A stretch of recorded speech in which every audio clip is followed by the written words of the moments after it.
உங்கள் சத்யாவின் தமிழ் புத்தாண்டு super offer. ஓட்டு போடக்கூடிய வயது உடையவர்கள் இருக்காங்க, இந்த 18 தாண்டினவங்க, இவங்க எல்லாருமே விஜய் மேல இருக்கக்கூடிய ஒரு ஈர்ப்பு, தாவேக்க மேல இருக்கக்கூடிய ஈர்ப்பு, இது எல்லாம் சேர்ந்து அவருக்கு மிகப்பெரிய அளவில் கை கொடுக்க போகுதுங்கிற மாதிரியும் சொல்லப்படுகிறது. ஸ்ரீரங்கத்தில் ஒருத்தர் போட்டிடுறாருன்னா அதற்கு பிறகு அவங்களால அங்கே போட்டியிட மாட்டாங்கன்ற மாதிரி ஒரு முறை தான் அப்படிங்கிற மாதிரி, அது நம்ம ஜெயலலிதாவாக இருந்தாலும் சரி, அதுக்கு பிறகு வந்தவங்களாக இருந்தாலும் சரி, ஒரு முறையை தாண்டி அதில் அந்த இடத்துல போட்டியிட முடியாத அளவுக்கு ஒரு தொகுதியாக அது இருக்கிறது. முறை அந்த இடத்துல அதிமுக தான் ஆட்சி பிடிச்சிருக்கு, 2 முறை தான் திமுக வந்திருக்கிறாங்க. அப்போ அது அதிமுகவோட கோட்டையாகத்தான் பார்க்கப்படுகிறது. கோயிலுக்கு நான் 50,000 தரலாம் நினச்சிக்கிட்டு இருந்தேன் அப்படிங்கிற மாதிரி ஒரு ஓப்பன் ஸ்டேட்மெண்ட், அந்த லஞ்சம் கொடுக்குறன்ற மாதிரியான சில ஸ்டேட்மெண்ட்லாம் கொடுத்ததுனால அது ஊடகத்தில் வெளியே அது பெரிய ஒரு பக்கம் சர்ச்சை ஏற்படுத்தியிருக்கு. ரமேஷ் அவர்கள் அங்கே போட்டிடுறாருங்கிற செய்தியெல்லாம் நம்ம பார்த்தோம். ஆரம்பத்தில் அது ஒன்றும் பெருசாக தெரியல, சரி எல்லாரும் 10 இருக்காருன்னு பார்த்தா, ஆனால் இன்னைக்கு தேதிக்கு அங்கே இருக்கக்கூடிய லோக்கல் ரிப்போர்ட்ஸ்லாம் என்ன சொல்கிறாங்க அப்படின்னா,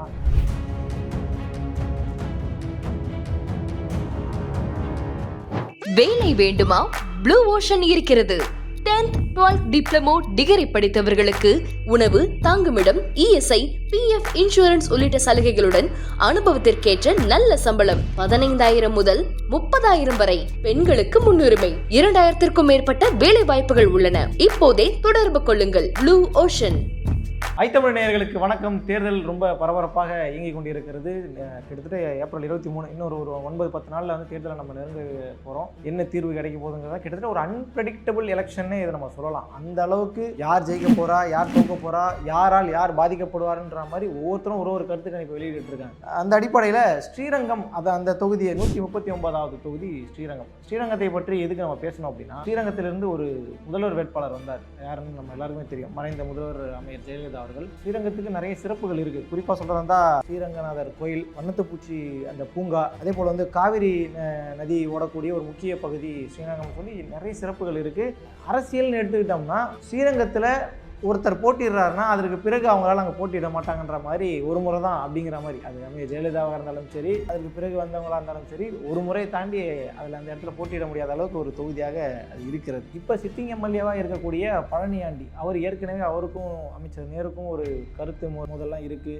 அந்த மாதிரி செய்திகள்லாம் நம்ம தொடர்ச்சி நம்ம பார்த்துட்டு இருந்த அடிப்படையில் நேரு அவர்களுடைய நபர், அவங்க கூட இருக்கக்கூடிய துரைராஜ் அப்படிங்கிறவருக்கு அந்த தொகுதி ஒதுக்கப்பட்டது. ஸ்ரீரங்கத்தை பொறுத்த அளவுக்கு சமூகத்து மக்கள் அதிகமாக இருக்காங்கன்னா, பரவலாக இருக்க அந்த பகுதியில் மக்கள் வாழ்ந்தாலும் 70% அந்தநல்லூர், மணிகண்டம் இந்த மாதிரியான ஊரக பகுதிகளில் உத்தரையர் சமூகம் தான் அதிகமாக இருக்கிறாங்க. அவங்க தான் டிசைடிங் அத்தாரிட்டி, அதாவது இந்த எலெக்ஷனில் யார் ஜெயிப்பாங்க யார் தோப்பாங்கன்றதை முடிவு செய்யக்கூடிய இடத்துல அவங்க தான் இருக்கிறாங்கன்ற மாதிரியும் சொல்லப்படுகிறது.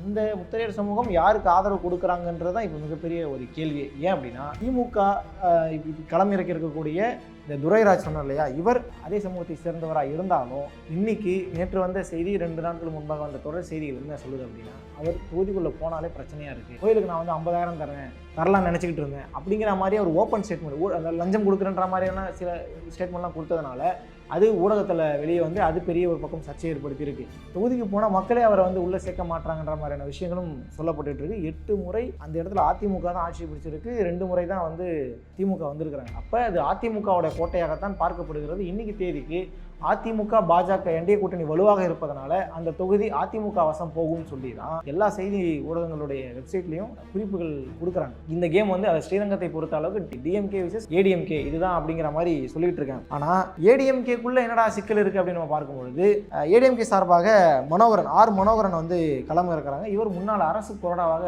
இருந்த ஒரு நபர், ரொம்ப பரிச்சயமான நபர் தான். ஆனால் இவர் நாயுடு சமூகத்தை சேர்ந்தவர் அப்படிங்கிற ஒரு காரணமும் ஒரு விஷயமும் சொல்லப்படுகிறது. அப்போது முத்தரையர்கள் இருக்கக்கூடிய பகுதிகளில் நீங்கள் எங்களோட பிரதிநிதிகளை நீங்கள் இறக்க மாட்டீங்களான்ற ஒரு கேள்வி அங்கே இருக்கக்கூடிய அதிமுக தொண்டர்களால், அதிமுகவை ஆதரிக்கக்கூடிய அந்த சமூகத்தை சேர்ந்தவரால் முன்வைக்கப்படுகிறது. இந்த பக்கம் பார்த்தா அதே சமூகத்திலிருந்து வந்தாலும் அவர் மீதும் அதிருப்தி நிலவுகிறது. அப்போ என்னடா நடக்கும் அப்படின்னு கேட்டால், ஆல்டர்னேட் அப்படின்னு வரும்பொழுது 2 பேர் இருக்கிறாங்க. ஒன்று ரமேஷ் டிவிகே, நம்மளுடைய ஐத்தமிழுக்கு அதிகமாக பேட்டி கொடுத்த நபர், தாவேகா சார்பாக பிரதிநிதியாக பேசுகிறவர். அதே போல் தர்மராஜ் அப்படிங்கிறவரும் டிகே சார்பாக போட்டிடுறாங்க. நாம் தமிழர் கட்சியை பொறுத்த அளவுக்கு பல இடங்களில் அவங்க பிரச்சாரங்களே ரொம்ப வீரியமாக செஞ்சாலும் பல இடங்களில் மக்கள் அவங்களுக்கு அந்த அளவுக்கு ஆதரவு கொடுக்கலன்ற மாதிரியான செய்திகள் தான் வந்துகிட்டு இருக்கு. அதனால இப்போ இந்த ஸ்ரீரங்கம் சம்மந்தப்பட்ட செய்திகளை பார்க்கும்போது அவங்க என்ன சொல்றாங்க அப்படின்னா, இந்த கேமே வந்து டிஎம்கே விசஸ் ஏடிஎம்கே தான் அப்படிங்கிற மாதிரி சொல்லிட்டு இருக்காங்க. ஆனால் செய்திகளில் பார்க்கும்போது இது நெரேட்டிவா இல்லை வந்து உண்மையிலே அங்கே அப்படிதான் நடக்குதாங்கிறதெல்லாம் தெரியல. பட் அங்கே முத்திரையர்களை தாண்டி உடையார், அதாவது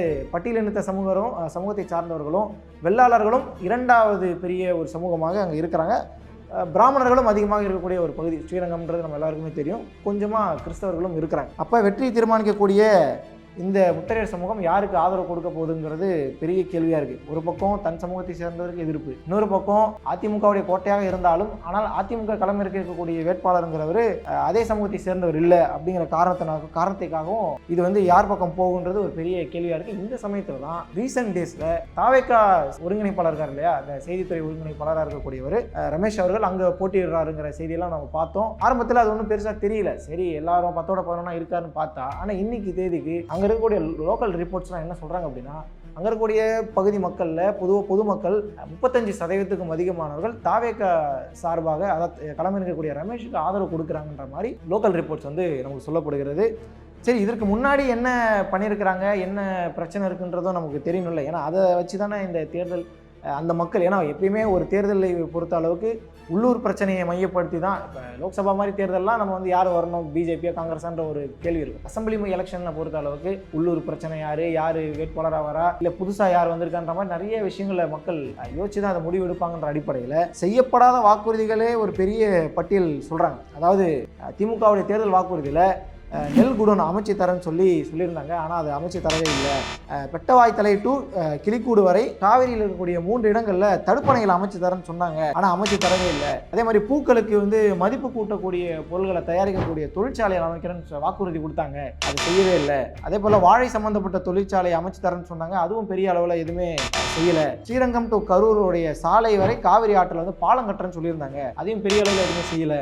எல்லா ஊராட்சிகளிலும் நூலகம் திறக்கிறேன்னு சொல்லியிருந்தாங்க, அதையும் செய்யலைன்ற மாதிரி இப்போ இருக்கக்கூடிய அந்த சிட்டிங் எம்எல்ஏ பழனியாண்டி அவர் மீது குற்றச்சாட்டு வைக்கப்படுது. இந்த பழனியாண்டி ஏற்கனவே இந்த ரிப்போர்ட்டர்ஸை அடித்த ஒரு சம்பவத்திலையும் ஒரு சம்மந்தப்பட்டவருங்கிறது ஒரு கூடுதலான தகவல். சரி, இதோட சேர்த்து என்ன சொல்கிறாங்க அப்படின்னா, முக்கிய உள்ளூர் பிரச்சனைன்னு எடுத்துக்கிட்டா கோயில் தெருக்களில் இந்த வணிகத்தை முறைப்படுத்தாமல் நடைபாதையில் ஆக்கிரமிச்சிருக்கிறாங்க. அதையெல்லாம் வந்து பக்தர்களுக்கு பெரிய இடையூறாக இருக்குன்னு சொல்லி நீண்ட காலமாக நாங்கள் சொல்லிட்டு இருந்தோம். அதையெல்லாம் அவங்க வந்து செயல்படுத்தவே இல்லைன்ற மாதிரி சொல்லியிருக்கிறாங்க. சுற்றுலா காலத்தில் வரக்கூடிய சுற்றுலா பயணிகளுக்கு சரியான முறையில் சுகாதார வசதிகள் வந்து செஞ்சு கொடுக்கறதில்ல. அரசு யாத்திரை நிவாஸ் விடுதி முறையாக பராமரிக்கப்படவில்லை அப்படிங்கிற ஒரு குற்றச்சாட்டும் அதிருப்தியும் மக்கள் மத்தியில் வைக்கப்படுகிறது. நம்ம ஏற்கனவே சொன்னது போல் காவிரி ஆற்றில் அந்த தடுப்பணைகள், காவிரி ஆற்றில் கட்டுமான கழிவுகள் மற்றும் குப்பைகள் கொட்டுவதால் நீர் மாசுபடுது, இதையும் நாங்கள் நீண்ட காலமாக சொல்லிட்டு இருக்கோம், அதை அவங்க செயல்படுத்தலைன்ற மாதிரி ஒரு பெரிய லிஸ்ட்டே கொடுக்குறாங்க. இந்த அடிப்படையில் பார்க்கும் பொழுது திமுகவுக்கு வாய்ப்பு கம்மிங்கிற மாதிரி தான் இவங்க சொல்லக்கூடிய செய்திகளை வச்சு நம்மளால் புரிஞ்சுக்க முடியுது. ஆனால் அப்போ அடுத்து யாரா அப்படிங்கிற ஒரு கேள்வி இருக்குல்ல. அதிமுகவோட கோட்டைன்றது நமக்கு எல்லாருக்குமே தெரியுது. அப்போ அடுத்ததாக யாருன்னு பார்க்கும்பொழுது இவங்க லிஸ்ட்டு படி பார்த்தா 3வது இடத்துல தாவேகா ரமேஷ் இருக்கிறாரு. ஆனால் இன்னைக்கு தேதிக்கு அவர் அந்த களத்தில் இருக்கும்போது அங்கே இருக்கக்கூடிய மக்களை எல்லாம் விசாரிக்கும் பொழுது பெருவாரியான அடித்தட்டு மக்கள் அவருக்கு ரொம்பவே ஆதரவு கொடுத்துக்கிட்டு இருக்காங்கன்றத அவருடைய சமூக வலைதளங்களும் சரி, தாவேகாவுடைய அதிகாரப்பூர்வமான சமூக வலைதளங்களிலும் சரி, பல அரசியல் விமர்சகர்களும் இந்த விஷயங்களை வந்து எடுத்து தொடர்ச்சியாக பேசிக்கிட்டு இருக்காங்க. ஏன் அப்படின்னா, புள்ளிவிவர அடிப்படையில் பார்க்கும்பொழுது எஸ்ஐஆருக்கு பிறகு அந்த ஸ்ரீரங்கம் தொகுதியில் கிட்டத்தட்ட 18 to 25 வயதுடைய ஆண் பெண் இருவரும் சேர்ந்து மொத்தமாக 13.53% இருக்கிறாங்க. அதோட சேர்த்து 26 to 40 அந்த வயதுடையவர்கள் 29.48%. அப்போ ரெண்டுத்தையுமே சேர்த்தாலே கிட்டத்தட்ட ஒரு 40-42% கிட்ட வந்துடுறாங்க. இந்த 42% எவ்வளவு ரமேஷ் ஈர்க்க போகிறாங்கிறது ஒரு பெரிய கேள்வி. இதற்கு பிறகு 41 to 60ங்கிறதும் ஒரு தனி கணக்கு.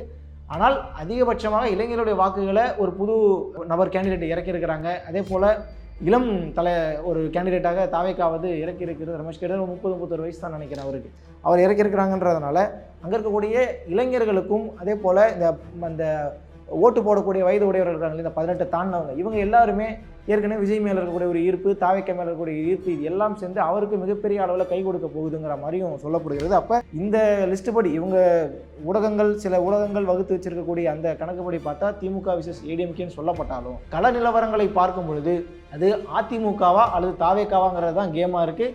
இளம் கேண்டிடேட்டாக இறக்கப்பட்டிருக்க ரமேஷுக்கு அதிக அளவு மக்கள் ஆதரவு இருக்குது. அப்போ அவருக்கும் ஒரு பெரிய ஒரு வாய்ப்பு அங்கே இருக்குது. ஆனால் இந்த அடுத்த ஒரு 9 நாளில் என்ன மாதிரி ஸ்ட்ராட்டஜியை வச்சு இப்போ நம்ம சொன்ன இந்த பிரச்சனைகளெல்லாம் மையப்படுத்தி அவர் எப்படி வாக்குறுதி கொடுத்து அதை எப்படி நாங்கள் சரி செய்கிறோங்கிறத எல்லாம் மக்கள்கிட்ட கொண்டு போய் சேர்த்தா தான் இவங்க எதிர்பார்க்கக்கூடிய வெற்றி கிடைக்கும் அப்படிங்கிறதும் கூடுதலான தகவல். ஏன் அப்படின்னா 2021 2024 அந்த ஒப்பீட்டு அளவில் பார்க்கும்பொழுது என்னதான் அதிமுகவுடைய கோட்டை அப்படின்னு சொன்னப்பட்டாலும் 47.89% 2021 அசம்பிளி எலெக்ஷன்லையும் 2024 45.17% லோக்சபா எலெக்ஷன்லையும் திமுக வாங்கியிருக்கு. அதிமுக கம்பேர் பண்ணோம்னா 39.52% 2021 2024 37.30%.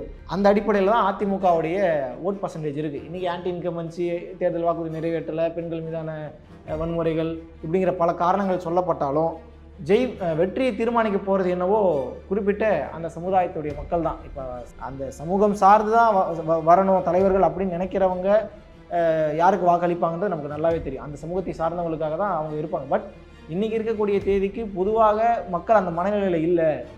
யார் வந்தாலும் நல்லா நமக்கு வந்து ஒரு நல்ல எம்எல்ஏவாக நல்ல கேண்டிடேட்டாக நல்ல ஆட்சி கொடுக்குறாங்க அப்படின்னா அவங்கள தேர்ந்தெடுக்கிறதுல எங்களுக்கு எந்த சிக்கலுமே இல்லைங்கிற ஒரு பொது பார்வை மக்களுக்கு மத்தியில் வந்துருச்சுங்கிற அடிப்படையில் இந்த தேர்தல் அதிமுக விசஸ் டிவிகே, அதாவது ஏடிஎம்கே விசஸ் டிவிகேங்கிறது தான் ஸ்ரீரங்கத்தில் இப்போ இருக்கக்கூடிய கள நிலவரம். தாவேக்காவிற்கு ஒரு நல்ல ஓப்பனிங் கொடுத்துருக்குறாங்க. பட் இந்த 8-9 நாளில் எப்படி அவங்க வந்து ஸ்ட்ராட்டஜி செட் பண்ணி எப்படி அவங்க ஒர்க் பண்ண போகிறாங்கன்றதை பொறுத்து தான் தாவேக்காவுடைய கை ஓங்குமா அல்லது அவர் வந்து திமுகவுக்கு ஸ்பாய்லராக மாற போகிறாருங்கிறதும் ஒரு பெரிய டிபேட்டபிள் சப்ஜெக்டாகவே இருக்குது.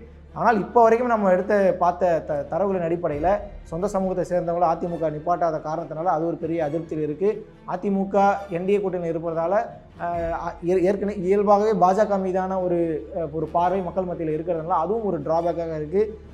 இந்த பக்கம் விஜயோடைய கேண்டிடேட் ஒருத்தர் இறக்கியிருக்கிறாரு. அவரும் ரொம்ப பரிச்சயமான நபர், சமூக வலைதளங்களிலும் அதே போல் பொது ஜனத்திலையும் ரொம்ப அறிமுகமான நபர் அப்படிங்கிறதுனால அவருக்கு ஒரு கரிசன பார்வையும் இருக்குங்கிற பட்சத்தில் இந்த தேர்தல் ஏடிஎம்கே விசஸ் டிவிகேங்கிறதான் இறுதியாக நம்ம ஆய்வு செய்த தரவுகள் அடிப்படையில் நம்மளால் புரிஞ்சிக்க முடிகிறது. வெற்றி எப்படி கிடைக்குதுங்கிறத நம்ம பொறுத்து பார்க்கலாம். நன்றி.